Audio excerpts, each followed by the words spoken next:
Hello my dear student, कैसे हैं आप सब। आई होप सो कि आप सब अच्छे होंगे, सेफ होंगे। आज का ये वीडियो हमारा बहुत इंटरेस्टिंग है, जैसा कि आपने थंबनेल में देख लिया होगा। आज हम लोग शेयर फोर्स और बेंडिंग मोमेंट का कुछ और न्यूमेरिकल वगैरह सॉल्व करेंगे। यहाँ पे आप एक बैनर देख रहे होंगे। बैनर है हमारा रिगार्डिंग न्यू बैच अनाउंसमेंट, जो कि fifth semester as well as जो बच्चे लैटरल एंट्री के हैं उनके लिए है। बहुत जल्दी मैं बैच अनाउंस करने जा रहा हूँ। बहुत से बच्चों का था कि सर आपका बैच कब आएगा, तो उसके रिलेटेड बहुत जल्दी आपको न्यूज़ मिल जाएगी। सारा कोर्स से रिलेटेड कैसे कोर्स मैंने डिज़ाइन किया है, कोर्सेज सारा आपको देसी मास्टर्स ऐप पे मिल जाएगा। आप चाहें तो जल्दी जल्दी ऐप को डाउनलोड कर सकते हैं, प्ले स्टोर पे अवेलेबल है।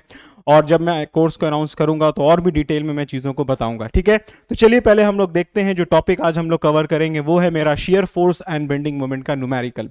बहुत से बच्चों को share force and bending moment में दिक्कत रहती है, और मैं उम्मीद करता हूं कि इससे पहले के वीडियोस अगर आपने देख लिए होंगे share force and bending moment के, तो अब आपको उतनी दिक्कत नहीं हो रही होगी जितना आपको पहले हो रही होगी। और जैसा कि मैं हमेशा बोलता हूं कि shear force and bending moment is one of the most important topic for civil engineering as well as mechanical engineering point of view. But civil के लिए तो समझिए कि एकदम बिल्कुल ही इंपॉर्टेंट है।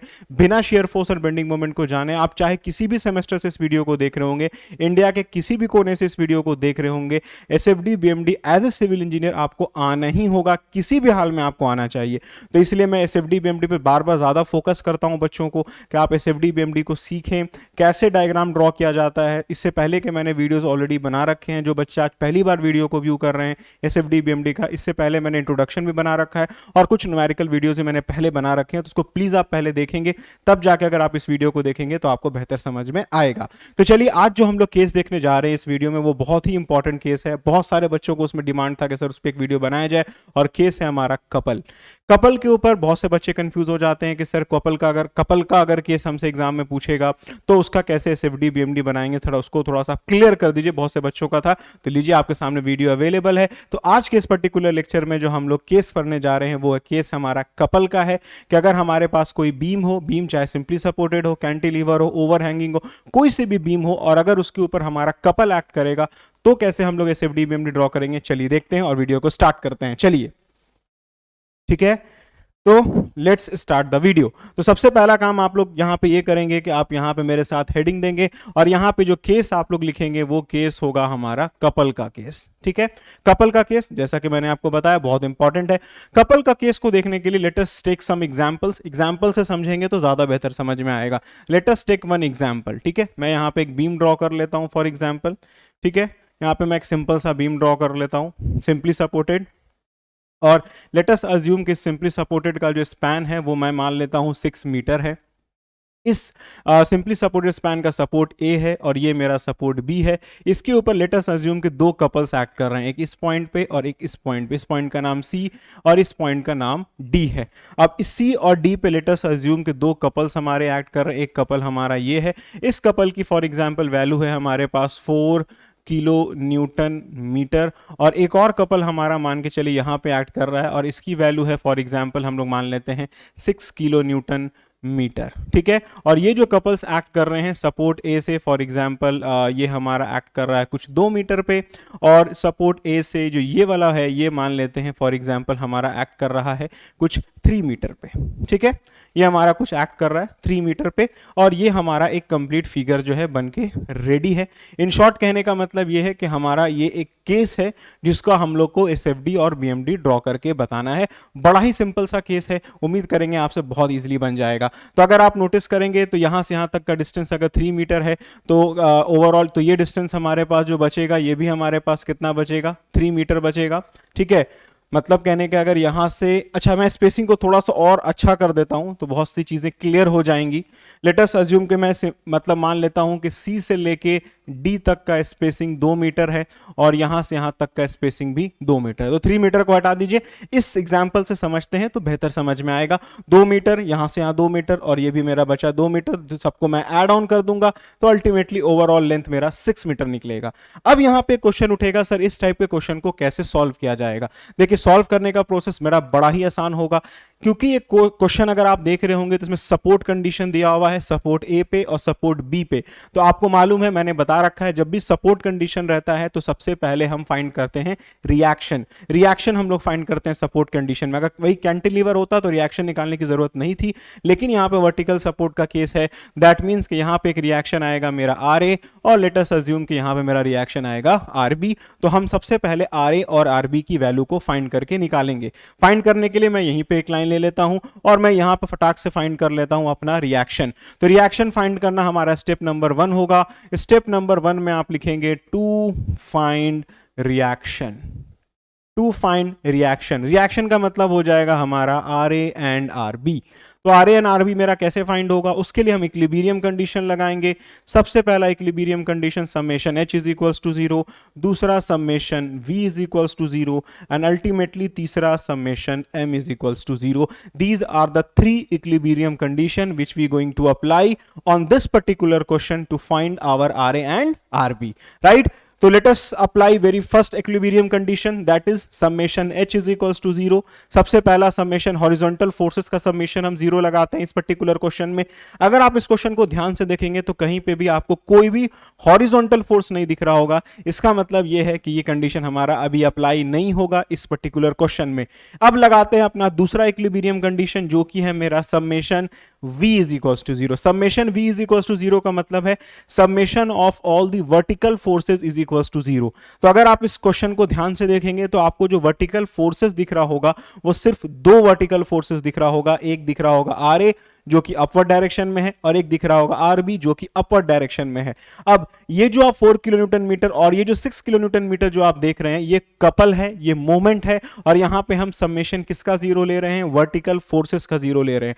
तो जब मैं वर्टिकल फोर्सेस को कंसीडर करूंगा तो वहां पे मेरा ये 4 किलो न्यूटन मीटर और 6 किलो न्यूटन मीटर जो है वो नहीं होगा, क्योंकि ये मोमेंट है और यहां पे वर्टिकल फोर्सेस का समेशन मैं 0 ले रहा हूं। इसका मतलब ये हुआ कि अगर मैं ये इक्विलिब्रियम कंडीशन लगाता हूं तो मेरे पास कौन कौन सा वर्टिकल फोर्सेस है, आर ए है प्लस आर बी है इज इक्वल्स टू 0, और कोई भी वर्टिकल फोर्सेस यहां पे नहीं दिख रहा है आपको। अब 4 और 6 क्या है, ये मोमेंट है। Now we going to apply our very third equilibrium condition, जो कि क्या है हमारा मोमेंट इज इक्वल्स टू 0। और जैसा कि मैंने आपको बता रखा है, मोमेंट हमेशा सपोर्ट पे 0 लेंगे, सपोर्ट ए पे या सपोर्ट बी पे, जहां पे भी आप 0 चाहे ले सकते हैं।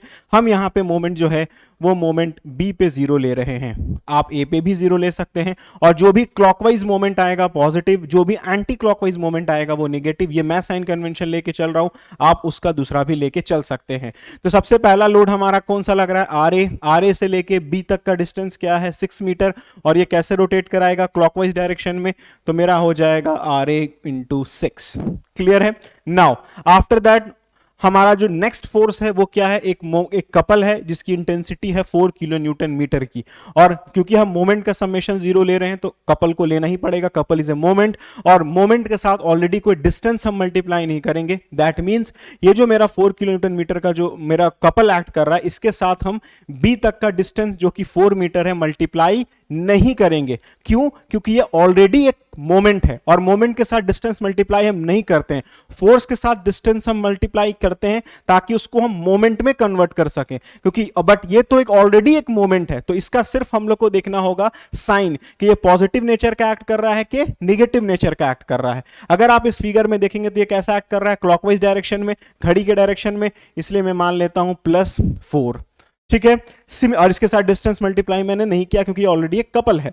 इसके बाद अगला लोड हमारा कौन सा, अगला क्या, ये भी एक हमारा कपल ही है 6 किलो न्यूटन मीटर का, और ये भी कैसे लग रहा है, क्लॉकवाइज डायरेक्शन में लग रहा है, घड़ी के डायरेक्शन में लग रहा है। तो ये भी एक मोमेंट है, क्लॉकवाइज है, इसलिए इसको मैं पॉजिटिव लूंगा, और इसके साथ भी डिस्टेंस मल्टीप्लाई नहीं होगा बी तक का, रीजन क्योंकि ये कपल है। तो हम लोग यहां पे कर देंगे +6, है ना। और कौन सा है, उसके बाद आर बी है जो कि बी पे ही लग रहा है, तो इसके वजह से तो कुछ होगा नहीं, इज इक्वल्स टू 0 ले लेंगे। तो देयरफॉर हमारा क्या हो जाएगा, देखिए आर ए इंटू 6 प्लस कितना हो जाएगा 10 इज इक्वल्स टू 0। सॉल्व कर लेंगे, मेरा आर ए जो है वो निकल जाएगा। आई होप सो कि सब लोग के पास कैलकुलेटर होगा।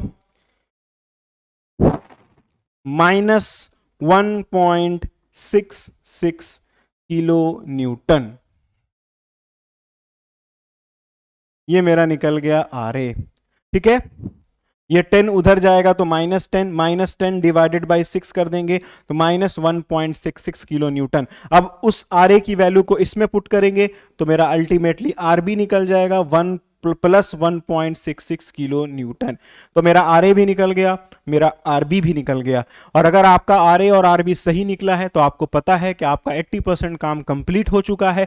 अब हम आगे बढ़ के अपना शेयर फोर्स जो है वो फाइंड करके निकालेंगे। तो चलिए अब हम आते हैं अपने नेक्स्ट स्टेप की तरफ और अब हम फाइंड करते हैं अपना शेयर फोर्स। तो चलिए अब स्टेप नंबर 2 होगा। अब स्टेप नंबर 2 में लिखेंगे हम लोग to find S F. S F का मतलब होता है शेयर फोर्स। अब शेयर फोर्स निकालने के लिए मैंने आपको बता रखा है, आपको दो चीजें डिसाइड करनी है। पहला कि आप अपना सॉल्यूशन कहां से शुरू करेंगे, कहां पे एंड करेंगे। हम यहां पे अपना सॉल्यूशन शुरू करेंगे ए पॉइंट से, एंड करेंगे बी पॉइंट पे। दूसरा, कितने पॉइंट्स क्वेश्चन में दिए हुए हैं। अगर आप इस फिगर को ध्यान से देखेंगे तो इसमें आपको 4 पॉइंट दिख रहा होगा, point A, point C, point D और पॉइंट बी। तो जितने पॉइंट हमारे पास गिवन होंगे उन सारे पॉइंट पे मेरा शेयर फोर्स निकलेगा। तो पहले मैंने डिसाइड किया कि सॉल्यूशन कहां से शुरू होगा, कहां पे एंड होगा। सेकेंडली मैंने देखा कितने पॉइंट्स हैं, जितने पॉइंट्स गिवन होंगे उतने सारे पॉइंट पे मेरा शेयर फोर्स निकलेगा। और तीसरा, साइन कन्वेंशन बहुत सिंपल होगा, अपवर्ड जाने वाला फोर्स पॉजिटिव, अपवर्ड जाने वाला वर्टिकल फोर्स। शेयर फोर्स में हमेशा हम वर्टिकल फोर्सेस की बात करते हैं। तो जो भी अपवर्ड जाने वाला शेयर फोर्स होगा, अपवर्ड जाने वाला फोर्सेस होगा उसको पॉजिटिव, डाउनवर्ड आने वाला फोर्सेस को हम नेगेटिव मानेंगे। ये सिंपल साइन कन्वेंशन लेके चलेंगे। तो चलिए हम लोग अपना शेयर फोर्स निकालते हैं। तो सबसे पहला पॉइंट मेरे पास कौन सा है, ए है। अगर आप फिगर को ध्यान से देखेंगे तो सबसे पहले शेयर फोर्स कहां पे निकलेगा, ए पे। ए के बाद वाले पॉइंट को अभी हम नहीं देखेंगे, मतलब ए के बाद जो लोड लग रहा है उसको अभी हम लोग नहीं देखेंगे, सिर्फ देखेंगे ए पे क्या लग रहा है, क्योंकि ए से पहले कोई सपोर्ट है नहीं, ए के बाद है। ए से पहले कोई पॉइंट नहीं है, ए के बाद है सी पॉइंट। तो आपको मैंने बताया था थ्योरी में कि पहले हम लोग जिस पॉइंट पे खड़े होंगे सिर्फ उस पॉइंट की बात करेंगे, या उससे पहले अगर कोई लग रहा होगा तो उसको ध्यान में देखेंगे, बट उसके बाद वाले को ध्यान में नहीं देंगे। तो ए से पहले तो कोई लग नहीं रहा है, सिर्फ ए पे लग रहा है। और ए पे देखेंगे फोर्स कौन सा लग रहा है, आर ए, जो कि अपवर्ड डायरेक्शन में लग रहा है। तो शेयर फोर्स एट ए मेरा क्या हो जाएगा, वो हो जाएगा आर ए। और आर ए की वैल्यू है मेरे पास -1.66 किलो न्यूटन। क्लियर है चीज, -1.66 किलो न्यूटन। आर ए के बाद, सॉरी, शेयर फोर्स ए के बाद अगला पॉइंट मेरा कौन सा है, सी है। ए के बाद अगला पॉइंट कौन सा है, सी है। तो हम देखेंगे क्या सी से पहले क्या कोई लोड लग रहा है। तो सी से पहले मेरा आर ए लग रहा था और ए और सी के बीच में कोई लोड नहीं लग रहा है। अब देखेंगे सी पे क्या कोई लोड लग रहा है। तो सी पे लोड लग रहा है बट वो कपल लग रहा है, और वो कपल कितने इंटेंसिटी का है, 4 किलो न्यूटन मीटर का। और हम शेयर फोर्स में याद रखेंगे, हम लोग हमेशा वर्टिकल फोर्सेस को ही सिर्फ देखते हैं, तो कपल को इसमें लेने की जरूरत नहीं है। तो मालूम ये चला कि मेरा जो शेयर फोर्स एट सी हुआ वो भी क्या हुआ, मेरा आर ए ही हुआ। और आर ए की वैल्यू हो गई -1.66 किलो न्यूटन। आर ए क्यों हुआ, क्योंकि ए और सी, सी से पहले एक आर ए लग रहा था और ए और सी के बीच में कोई लोड नहीं था। सी पे एक लोड था, कपल था 4 किलो न्यूटन मीटर का। क्योंकि मैं शेयर फोर्स ले रहा हूं तो शेयर फोर्स में हमेशा हम लोग सिर्फ वर्टिकल फोर्सेस की बात करते हैं और जो मेरा कपल है उसको कंसीडर नहीं करते हैं जब हम शेयर फोर्स निकालते हैं। तो अब सी के बाद अगला पॉइंट हमारे पास कौन सा है, देखिए सी के बाद अगला पॉइंट है मेरा डी, राइट। अब तो डी से पहले कौन सा लोड लग रहा है, आर ए लग रहा है। आर ए के बाद और कोई भी लोड नहीं लग रहा। अगर कोई पॉइंट लोड या यूडीएल लग रहा होता तो उसको कंसीडर करते हैं हम लोग, बट इस क्वेश्चन में नहीं लग रहा है। आर ए, उसके बाद 4 किलो न्यूटन का कपल है, इसको तो लेंगे नहीं। फिर डी पे भी एक 6 किलो न्यूटन मीटर का कपल ही लग रहा है, इसको भी नहीं लेंगे। तो मालूम ये चला कि शेयर फोर्स एट डी भी मेरा क्या आ गया, आर ए ही आ गया, और -1.66 किलो न्यूटन। अब डी के बाद अगला पॉइंट है मेरा बी। डी के बाद अगला पॉइंट है मेरा कौन सा, बी है। तो बी से पहले कौन कौन सा लोड लग रहा है, एज इट इज सिर्फ आर ही लग रहा है और कोई लोड नहीं लग रहा है। और एक बी पे लोड लग रहा है आर बी, जो कि अपवर्ड डायरेक्शन में लग रहा है। तो मालूम ये चला शेयर फोर्स एट बी मेरा क्या हो गया, R A plus R B. R A की वैल्यू है -1.66, आर बी की वैल्यू है +1.66। सॉल्व करेंगे, ये वैल्यू अल्टीमेटली मेरी क्या आ जानी चाहिए, 0 आ जानी चाहिए। और हम लोग जानते हैं चेक करने का तरीका भी है कि एंड पॉइंट पे मेरा शेयर फोर्स 0 आ रहा है कि नहीं, वो चेक हो जाएगा अगर हमारा कोई वर्टिकल सपोर्ट का क्वेश्चन होगा। तो कैंटिलीवर में ऐसा नहीं होगा, अगर ओवर हैंगिंग होगा या सिंपली सपोर्टेड होगा तब हमारा ये चेक करने का एक तरीका हो जाएगा कि एंड पॉइंट पे मेरा शेयर फोर्स 0 आ रहा है कि नहीं। देखिए इस क्वेश्चन में आ रहा है, दैट मीन्स कि हम लोग का सॉल्यूशन यहां तक सही गया है। अब जब शेयर फोर्स हर पॉइंट पे निकल गया है तो इसका डायग्राम भी ड्रॉ कर देते हैं। चलिए डायग्राम ड्रॉ करते हैं। डायग्राम ड्रॉ करने के लिए जो जो पॉइंट आपको दिख रहा है सब पॉइंट को नीचे आप एक्सटेंड करेंगे। ठीक है, जो जो पॉइंट्स आपको दिख रहा है let us extend all the points. After that we will take a reference line, एक रेफरेंस लाइन हम 0 0 का ड्रॉ करेंगे। Now shear force at A, right, change the colour. Shear force at A मेरा क्या हो जाएगा, shear force at A, shear force at A मेरा क्या था -1.66, मतलब कि निगेटिव वैल्यू होगी, कुछ नीचे आएगी। शेयर फोर्स एट सी भी आ रही था, शेयर फोर्स एट डी भी मेरा क्या था, आर ए ही था, और शेयर फोर्स एट बी मेरा क्या था, 0 था। अब इसका डायग्राम कैसे ड्रॉ होगा, तो सिर्फ पॉइंट लोड का ही केस आपको दिख रहा होगा हर जगह पे। इसका मतलब डायग्राम मेरा स्ट्रेट लाइन बनेगा यहां से यहां, और सारी वैल्यू निगेटिव ही रहेगी, यहां से यहां जाएंगे, अल्टीमेटली यहां से यहां आएंगे, और यही मेरा बन गया एस एफ डी। और यहां पे की वैल्यू आ गई 1.66, और ये वैल्यू मेरी सारी क्योंकि रेफरेंस लाइन के नीचे बनी है, इसको मैं यहां पे निगेटिव दिखाऊंगा।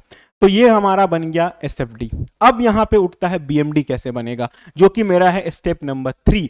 तो देखिए बीएमडी ही बनाना सबसे इंपॉर्टेंट होता है कपल के केस में। BMD that is bending moment की पहले वैल्यू निकालना सबसे इंपॉर्टेंट होता है कपल के केस में। इसलिए मैं बेंडिंग मोमेंट को कैसे फाइंड करूंगा उसको आप थोड़ा ध्यान से देखेंगे, तभी आपको समझ में आएगा। अब हम आते हैं अपने तीसरे नंबर स्टेप में, राइट। अब हम आते हैं अपने थर्ड नंबर स्टेप में, और थर्ड नंबर स्टेप हमारा होगा to find BM. To find BM, BM कहने का मतलब होता है बेंडिंग मोमेंट।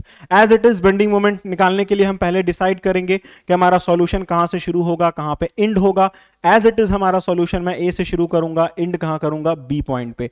और ए से बी तक जाने में कितने पॉइंट्स हैं मेरे पास, point A, point C, point D और पॉइंट बी। तो 4 पॉइंट हमारे पास हैं, तो इन चारों पॉइंट में मेरा बेंडिंग मोमेंट निकलेगा। देखिए कैसे निकलेगा, ये बहुत इंपॉर्टेंट होता है कपल के केस में बेंडिंग मोमेंट, उसको जरूर आप समझेंगे। तो सबसे पहले मेरा बीएम कहां निकलेगा बाबू, ए पे निकलेगा। और बीएम एट ए मेरा क्या हो जाएगा, देखिए सी से पहले ए से पहले तो कोई लोड है नहीं, ए के बाद लग रहा है, तो इससे मतलब अभी हमको है नहीं, तो ए पे मेरा बेंडिंग मोमेंट क्या हो जाएगा, 0। क्यों, क्योंकि ए पे ही एक आर ए लग रहा है और ए पे ही मोमेंट चाहिए, जो कि प्रैक्टिकली पॉसिबल है नहीं, तो बेंडिंग मोमेंट एट ए क्या हो जाएगा, 0, राइट। अब ए के बाद अगला पॉइंट कौन सा आपको दिख रहा है, देखिए ए के बाद अगला पॉइंट कौन सा दिख रहा है, सी। अब यहां से सारा कैलकुलेशन थोड़ा सा ट्विस्ट हो जाएगा। अब यहां से ध्यान से सुनिएगा, अब थोड़ा सा कैलकुलेशन ट्विस्ट होगा बेंडिंग मोमेंट निकालने में कपल के केस में। देखिए ए के बाद अगला पॉइंट कौन सा था, मेरा सी था, और सी पे मेरा जो लोड था वो कैसा था, एक कपल एक्ट कर रहा था 4 किलो न्यूटन मीटर का, और हम यहां पे क्या निकाल रहे हैं, बेंडिंग मोमेंट निकाल रहे हैं। तो याद रखिएगा, एक मैं इंपॉर्टेंट पॉइंट अभी बोलने जा रहा हूं, उसको नोट कीजिएगा, ध्यान से सुनिएगा। देखिए किसी भी पॉइंट पे जब हम बेंडिंग मोमेंट निकालते हैं, और अगर उस पॉइंट पे जैसे इस क्वेश्चन में पॉइंट सी पे हम निकाल रहे हैं, और सी पॉइंट पे मेरा एक मोमेंट एक्ट कर रहा है 4 किलो न्यूटन मीटर का, तो पहले हम लोग जो बेंडिंग मोमेंट निकालेंगे वो उस पॉइंट पे नहीं निकालेंगे जो कि इस क्वेश्चन में सी है। मींस कि सी पॉइंट पे बेंडिंग मोमेंट अभी मेरा नहीं निकलेगा, मेरा bending moment near to C निकलेगा। नियर टू सी कहने का मतलब बेंडिंग मोमेंट का होगा कि सी पे ही हम बेंडिंग मोमेंट निकालेंगे, सारे लोड का डिस्टेंस सी तक ही लेंगे, सिर्फ जो सी पॉइंट पे कपल एक्ट कर रहा होगा उसको अभी हम लोग यहां पे इग्नोर करेंगे। तो नियर निकालने का मतलब सिर्फ और सिर्फ ये होगा बेंडिंग मोमेंट के केस में कि हम लोग सी पे ही बेंडिंग मोमेंट लेंगे, आर ए से लेके सी तक का ही, मतलब आर ए के वजह से सी पे कितना मोमेंट आ रहा है तो सी तक का ही डिस्टेंस लेंगे। बस सी पॉइंट पे जो कपल एक्ट कर रहा है 4 किलो न्यूटन मीटर का, उसको अभी हम इग्नोर कर देंगे।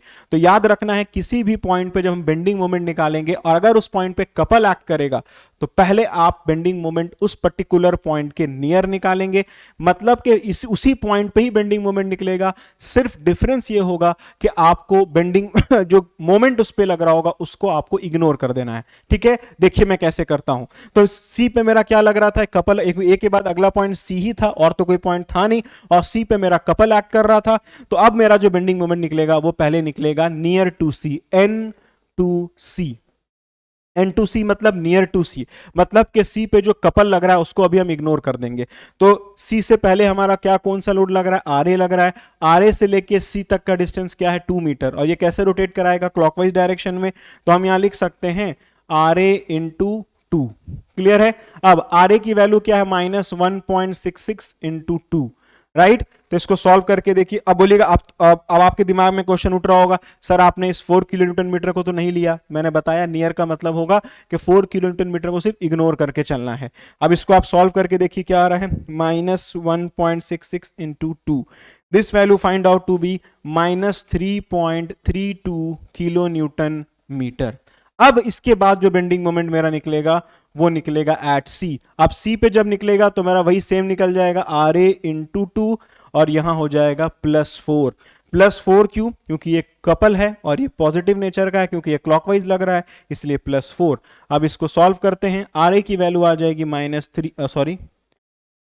आर ए की वैल्यू -1.66 इंटू 2 +4। सॉल्व करके देखिए, -1.66 into 2 +4, this value find out to be 0.68 kilo newton metre. 1.66 into 2 plus 4, 0.68 kilo newton metre. Now C के बाद अगला पॉइंट क्या है मेरा, डी है। अब बेंडिंग मोमेंट कहां निकलेगा, और डी पे भी देखिए मेरा एक कपल एक्ट कर रहा है। तो एज इट इज पहले हम bending moment near to D निकालेंगे, फिर एट डी निकालेंगे। याद रखिएगा कपल के केस में सिर्फ नियर का कॉन्सेप्ट हमारा बेंडिंग मोमेंट में होता है, शेयर फोर्स में नहीं करते हैं नियर वेयर। इसलिए मैंने बोला कपल का केस बहुत इंपॉर्टेंट होता है, इसको ध्यान से सुनने के लिए।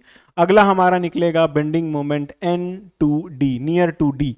अब नियर टू डी का मतलब होगा ये जो 6 किलो न्यूटन मीटर का जो हमारा कपल एक्ट कर रहा है डी पे, उसको अभी हम इग्नोर कर देंगे। अब डी से पहले कौन कौन सा लोड लग रहा है, आर ए। आर ए से लेके डी तक का डिस्टेंस क्या हो जाएगा, 2 मीटर प्लस 2 मीटर 4 मीटर। तो यहां लिखेंगे हम लोग क्या, आर ए इंटू 4। नाउ इसके बाद हमारा डी से पहले एक कपल एक्ट कर रहा है, और कपल के साथ डी तक का डिस्टेंस मल्टीप्लाई नहीं करेंगे क्योंकि ये ऑलरेडी एक मोमेंट है और ये क्लॉकवाइज नेचर का है, इसलिए प्लस कर देंगे। तो ये आ जाएगा +4।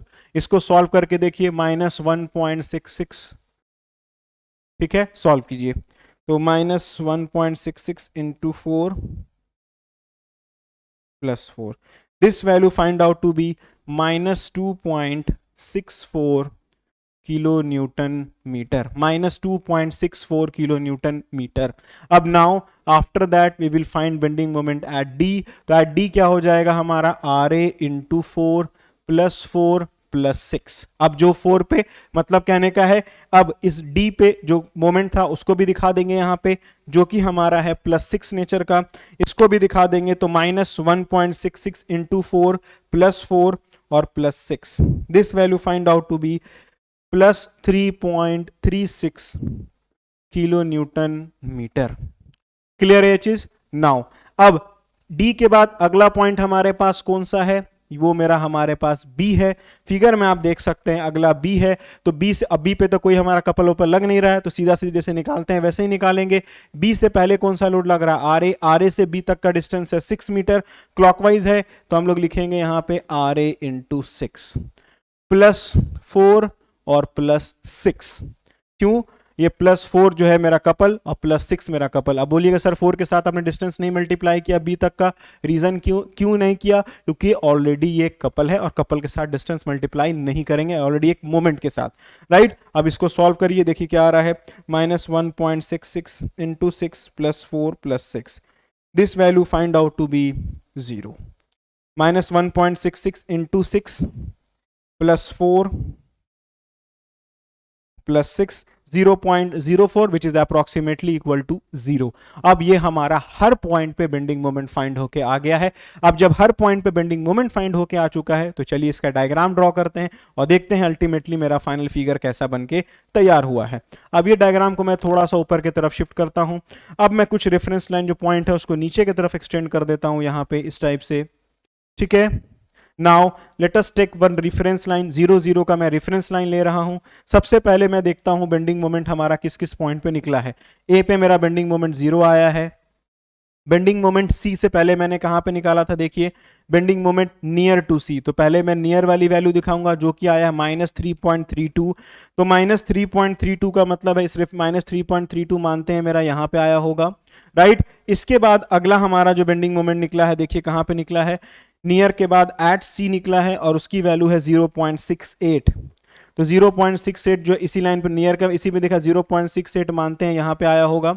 नाउ इसके बाद नियर टू डी हमारी वैल्यू निकली है, देखिए नियर टू डी, देखिए अगला नियर टू डी निकला है -2.64, तो -2.64 मानते हैं मेरा यहां पे आया होगा। आफ्टर दैट हमारी जो वैल्यू जो निकल के आई है एट डी हमारा निकला है +3.36 मानते हैं यहां पे आया होगा, और अल्टीमेटली बी पे मेरी वैल्यू 0 आ गई है। तो सारे पॉइंट्स मैंने यहाँ पे दिखा दिए हैं। अब इसका हम डायग्राम ड्रॉ कर लेते हैं और देखते हैं अल्टीमेटली मेरा कैसा बना। तो हम लोग सबसे पहले नियर वाला पॉइंट को ज्वाइन करेंगे। नियर हमारा यहाँ से इंक्लाइंड ही रहेगा, रीजन बीइंग क्योंकि यहाँ पे हमारा लोड सारा पॉइंट लोड का ही केस चलेगा, इंक्लाइंड। उसके बाद हम यहाँ पे आएंगे एट, तो पहले नियर वाले में आए फिर एट में आए। अब इसके बाद फिर हम नियर वाला में आएंगे फिर एट में आएंगे, राइट। तो देखिए नियर वाली वैल्यू निगेटिव थी ना, bending moment near to D -2.64 थी, तो हम लोग फिर यहां से यहां आएंगे, राइट। इसके बाद फिर हम यहां से यहां आएंगे, इसके बाद फिर हम यहां से यहां आएंगे, और ये हमारा अल्टीमेटली बन गया व्हाट, ये हमारा बन गया BMD। अल्टीमेटली मेरा BMD निकल गया, ये मेरा 0 यहां पे की वैल्यू मैंने लिख देता हूं 2 how much, sorry near to C थी 3.32, यहां पे की वैल्यू आ गई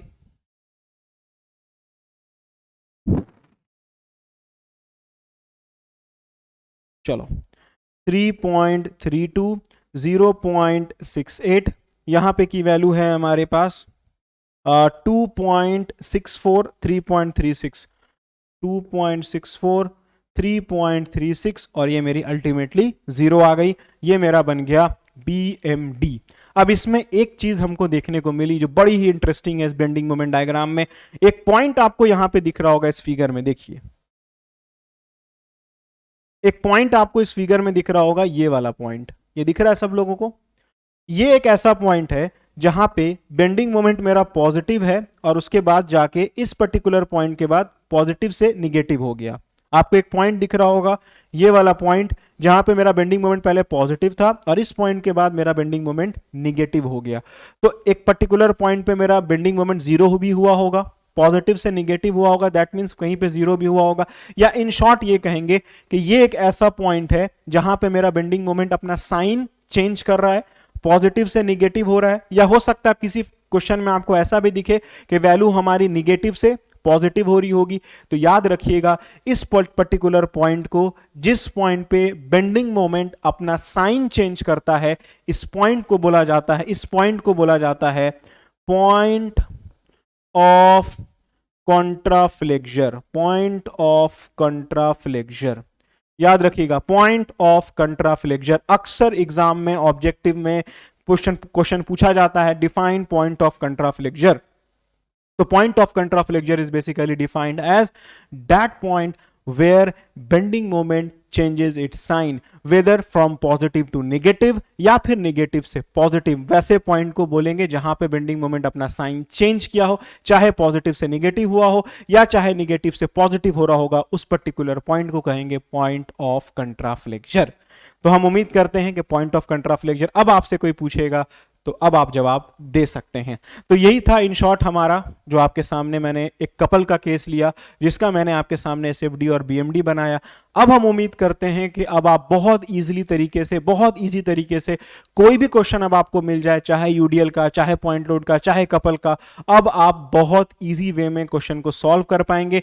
अब आपका जो डर है शेयर फोर्स और बेंडिंग मोमेंट को लेके, हम उम्मीद करते हैं अब आपका खत्म हो गया होगा अगर आपने सारे video share force and bending moment के देखे होंगे सीरियसली। अगर आपने सीरियस होकर देखा होगा, अब हम उम्मीद करेंगे आपको डर नहीं लग रहा होगा इस टॉपिक में और आप बहुत इजीली स्कोर कर जाएंगे, या आपको पूरे लाइफ में, जैसा कि मैंने शुरू में भी आपको बताया, SFD BMD आपका पीछा कभी नहीं छोड़ने वाला है एज ए सिविल इंजीनियर। ठीक है, तो इसी नोट के साथ अब इस लेक्चर को हम ओवर करेंगे। टास्क आप लोगों को मालूम है क्या करना है, वीडियो को ज्यादा से ज्यादा शेयर करना है, ज्यादा से ज्यादा लोग से चैनल सब्सक्राइब कराना है। जो लोग अभी तक चैनल सब्सक्राइब नहीं किए हो, जल्दी से चैनल सब्सक्राइब करो, वीडियो को लाइक करो और वीडियो को मैक्सिमम शेयर करो दोस्तों के बीच में। ठीक है, तो इसी नोट के साथ अब लेक्चर को ओवर करेंगे। बहुत जल्द हम लोग मिलते हैं कुछ नए टॉपिक के साथ, और जल्दी हम लोग कोर्स को अनाउंस भी करेंगे जो specially 5th semester as well lateral entry वालों के लिए रहेगा। ठीक है, so thank you so much for watching this video. Stay tuned on Desi Masters and hope to see you again. Thank you so much.